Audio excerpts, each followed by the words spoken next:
Hi friends, നമുക്കിന്ന് എറണാകുളത്തുള്ള ഒരു പക്ഷി സങ്കേതത്തിലേക്ക് പോയാലോ. നമ്മുടെ തട്ടേക്കാടല്ല കേട്ടോ, മംഗളവനം പക്ഷി സങ്കേതം. ഈ നഗരങ്ങൾക്കിടയിൽ തന്നെ ഒരു പക്ഷി സങ്കേതമുണ്ട്. നമ്മുടെ ഹൈക്കോടതിനടുത്താണ് എറണാകുളത്ത് ഇത് സ്ഥിതി ചെയ്യുന്നത്.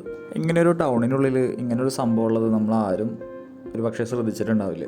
7 ഏക്കറോളം വരുന്ന ഈ ഒരു വനത്തിൽ ഭൂരിഭാഗവും കണ്ടൽക്കാടുകളാണ് കേട്ടോ. 2004 മംഗളവനം പക്ഷി സങ്കേതം നിലവിൽ വന്നിട്ടുള്ളത്. കേരളത്തിൽ വനം വകുപ്പിൻ്റെ കീഴിലുള്ള ഏറ്റവും ചെറിയ സംരക്ഷണ മേഖല കൂടിയാണ് കേട്ടത്. എല്ലാ ദിവസവും കാലത്ത് 10 മണി മുതൽ 5 മണി വരെയാണ് കേട്ടോ ഇവിടുത്തെ പ്രവേശന സമയം. മുതിർന്നവർക്ക് 10 രൂപയും കുട്ടികൾക്ക് ഫ്രീയുമാണ് ഇവിടേക്കുള്ള ചാർജ് എന്ന് പറയുന്നത്.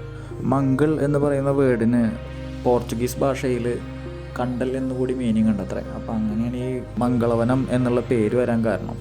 ഹൈക്കോടതിയുടെ മുമ്പിലൂടെയാണ് നമ്മളിപ്പോൾ പോയിക്കൊണ്ടിരിക്കുന്നത്. വിവിധ തരത്തിലുള്ള ദേശാടന പക്ഷികളെ നമുക്കിവിടെ കാണാൻ പറ്റുന്നുണ്ടോ.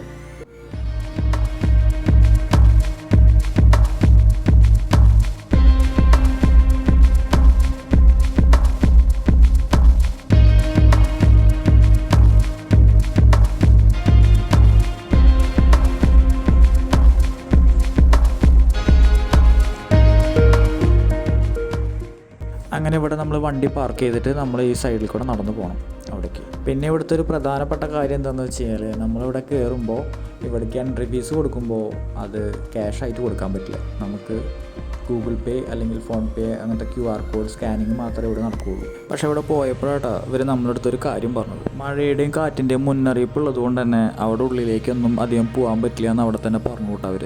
മഴക്കാലം ആയതുകൊണ്ട് തന്നെ നല്ല ചെളി ഉണ്ടായിരുന്നു കേട്ടോ അവിടെ. അപ്പോൾ നമ്മൾ അധികം ഉള്ളിലേക്ക് പോയില്ല. നമ്മളവിടെ എൻട്രിയുടെ അവിടെ തന്നെ കുറച്ച് നേരം നിന്ന് കറങ്ങിയിട്ട് നമുക്ക് അധികം നേരം അവിടെ സ്പെൻഡ് ചെയ്യാനും പറ്റില്ല.